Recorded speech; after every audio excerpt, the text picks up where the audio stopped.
Film diawali dengan Kate dan Matt yang baru saja sampai ke rumah baru. Mereka pun tampak bahagia karena mereka sudah mampu membeli rumah. Ya, walaupun rumah tua di pinggiran kota, setidaknya mereka tidak menyewa apartemen lagi seperti dahulu. Kemudian, mereka pun merapikan dan mentata barang-barang yang mereka bawa dari apartemen. Di tengah-tengah mereka sedang membereskan rumah, Matt tiba-tiba melihat ada sebuah pintu besi yang dihalangi oleh wallpaper. Lalu Matt pun mencoba membuka pintu besi tersebut, namun itu terkunci. Matt yang melihat itu pun mencari kunci itu di lemari yang mereka buang ke depan rumah. Akhirnya ia pun menemukan kunci dan membuka pintu besi tersebut. Akan tetapi, itu cuma ruangan kosong yang gelap. Kate pun meminta agar Matt segera menelpon petugas PLN. Malam harinya, Kate dan Matt pun berbincang di depan api unggun. Setelah perbincangan ngalor ngidul, mereka berdua pun langsung melakukan pembuahan. Pembuahan di rumah yang baru. Esok hari, petugas PLN datang dan ingin membetulkan listrik rumah mereka. Namun, petugas itu dibuat bingung karena genset listrik mereka seperti genset listrik milik alien. Lalu, petugas PLN itu pulang dan berkata kepada Matt bahwa pemilik rumah mereka dahulu telah mati dibunuh oleh anaknya sendiri. It was a long time ago. What was a long time ago? The previous owners. They got killed in this house. Sehabis itu, Matt pun mencari berita tentang rumahnya di Google. Ia pun menemukan bahwa nama anak yang membunuh orang tua di rumah baru mereka bernama John Doe. Ia pun melukis sketsa wajah John Doe itu di kanvas. Karena ia sedikit lelah, ia pun meminum vodka di ruangan yang ia temukan tadi. Tapi sayangnya vodka itu habis. Entah Matt lagi mabuk atau banyak pikiran. Ia pun berkata, "Tuhan, aku butuh sebotol vodka lagi." Seketika itu juga lampu di ruangan itu mati, lalu memunculkan sebuah vodka baru, seperti yang diinginkan Matt. Ia pun kaget bukan kepalang melihat kejadian aneh bin ajaib tersebut. Scene pun berpindah ke Kate yang menghampiri Matt di ruangan tersebut. Kemudian ia pun meminta Kate untuk memohon apa saja yang diinginkan ia. Awalnya Kate menganggap bahwa suaminya sedikit gila akibat meminum vodka. Tapi ketika ia memejamkan mata dan meminta uang sebesar $10.000, ia pun senang bukan kepalang. Mereka pun terlena dengan ruangan tersebut dari meminta uang $1 juta sampai mandi berlian sambil melakukan pembuahan. Pembuahan yang sangat amat mewah. Lanjut. Cerita pun beralih ke Kate yang meminta satu hal yang mungkin di luar nalar manusia. Ia meminta sebuah bayi kepada ruangan itu. Namun ajaibnya, ruangan tersebut bisa mengabulkan permintaan dari Kate. Matt yang melihat itu pun terkejut dan marah kepada Kate. Ia pun berkata bahwa bukan seperti ini caranya mempunyai anak. Ia ingin mempunyai anak dari hasil pembuahan alami, bukan dari permintaan kepada ruangan ajaib itu.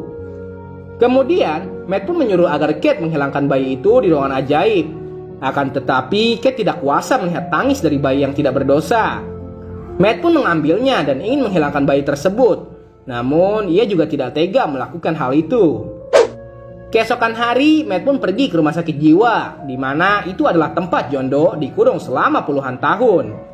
Ia adalah pembunuh orang tuanya sendiri di rumah yang sekarang ditinggali oleh Kate dan juga Matt. Matt pun membawa beberapa lembar uang untuk berjaga-jaga. Sesampainya di sana, Matt pun bertemu dengan John. Lalu John berkata agar Matt pindah dari rumah itu kalau mau ia dan istrinya selamat. Namun Matt keras kepala, ia tetap ingin tinggal di rumah itu selama yang ia mau. The only thing more dangerous than a person that can't get what they want is a person that gets whatever they want. Sehabis itu, Matt pun mampir ke Pertamini untuk membeli bensin. Akan tetapi, uang yang tadi ia bawa ternyata sudah jadi debu. Matt yang melihat itu pun langsung bergegas ke rumah. Setelah Matt sampai ke rumah, ia pun mencoba untuk membawa beberapa uang dan lukisan yang ia minta kepada ruangan ajaib itu keluar rumah. Ia pun kaget dibuatnya karena semua barang itu seketika hangus menjadi debu.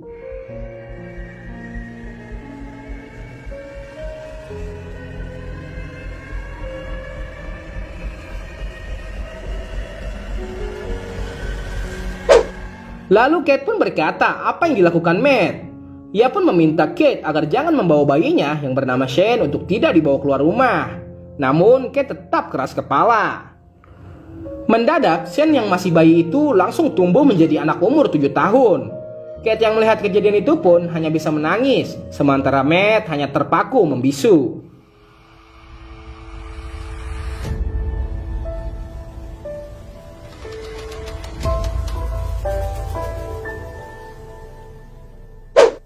Kemudian, Kate pun memandikan Shane seperti layaknya anak ia sendiri.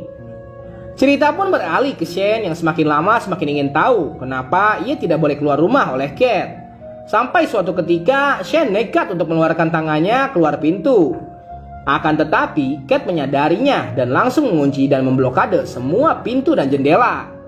Sementara itu, Matt terlihat sangat stres karena kehadiran Shane yang mungkin saja bisa membawa malapetaka untuk mereka berdua. Sampai-sampai ia membeli sebuah pistol untuk membunuh Shane nanti. Lalu Shin pun berpindah ke Shane yang lambat laun mengetahui bahwa ruangan ajaib itu bisa mengabulkan setiap permintaannya. Ia pun meminta kepada ruangan itu untuk mempunyai hutan yang bisa membuat boneka salju. Matt dan Kate yang mengetahui itu pun langsung membawa Shane keluar dan mengunci ruangan ajaib tersebut. Not go in there. Do you understand?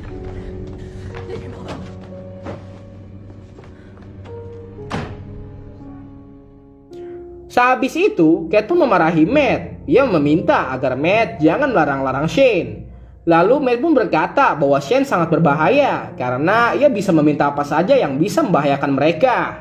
Ketika Kate dan Matt sedang berdebat, tiba-tiba Shane mengangkat telepon dari seseorang yang ternyata orang itu adalah John Day. Matt yang melihat itu pun langsung mengambil HP itu dan berbicara kepada John. Ia pun terkejut karena ternyata John adalah anak khayalan yang tumbuh besar dari ruangan ajaib tersebut. Alasan John membunuh kedua orang tuanya pun karena ia ingin hidup bebas dan tidak menjadi debu di saat keluar dari rumah. Tanpa disangka, Kate menyadap telepon milik Matt. Ia pun mendengar semua yang dikatakan oleh John. Seketika itu pun Kate depresi dan langsung pergi meninggalkan Matt dan juga Shane.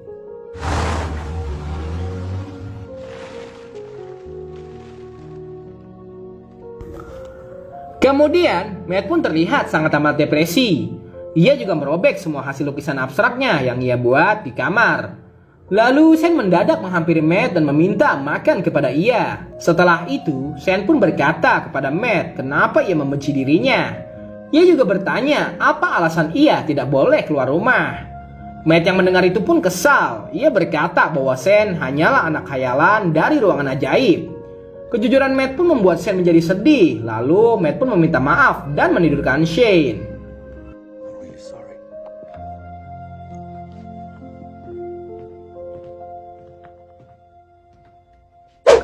Sementara itu, Kate pun pulang karena ia merasa khawatir kepada Shane dan juga Matt. Matt pun tahu bahwa Kate sudah pulang. Dan seketika itu juga ia langsung membawa Kate dengan sangat syahdu. Sialnya, Shane mengintip mereka berdua yang sedang melakukan pembuahan. Sungguh bocah kecil yang sangat amat mesum. Keesokan paginya, Shane pun mengambil kunci rumah di kantong celana milik Kate. Dan seketika itu juga, Shane langsung keluar rumah. Kemudian, Matt pun mendengar suara pintu terbuka. Ia pun membangunkan Kate, lalu melihat apa yang sedang terjadi.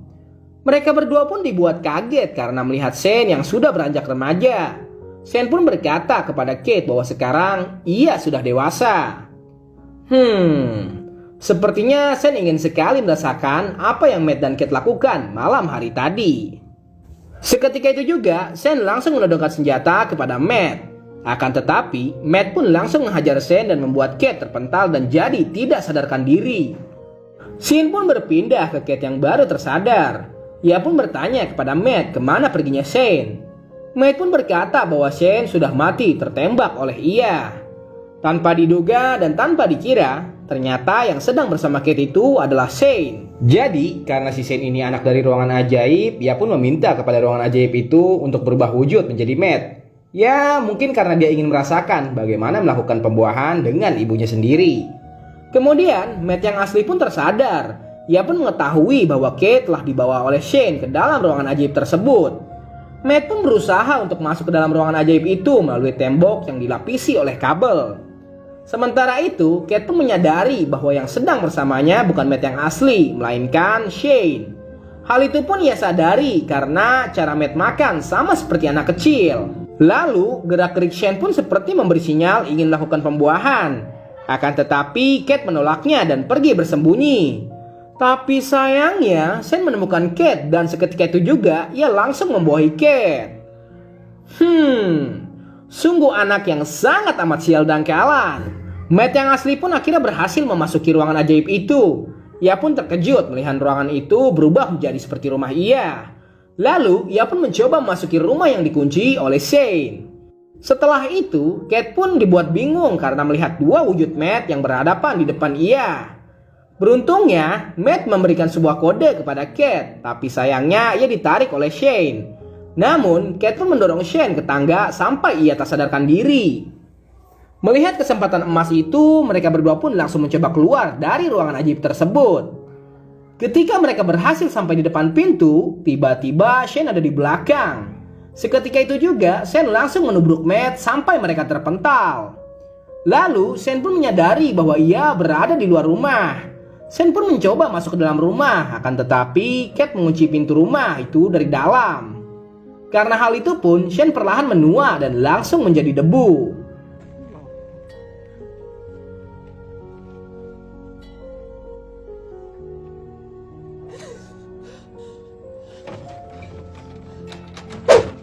Kemudian, Shane pun berpindah ke Matt dan Kate yang sudah pindah ke sebuah motel.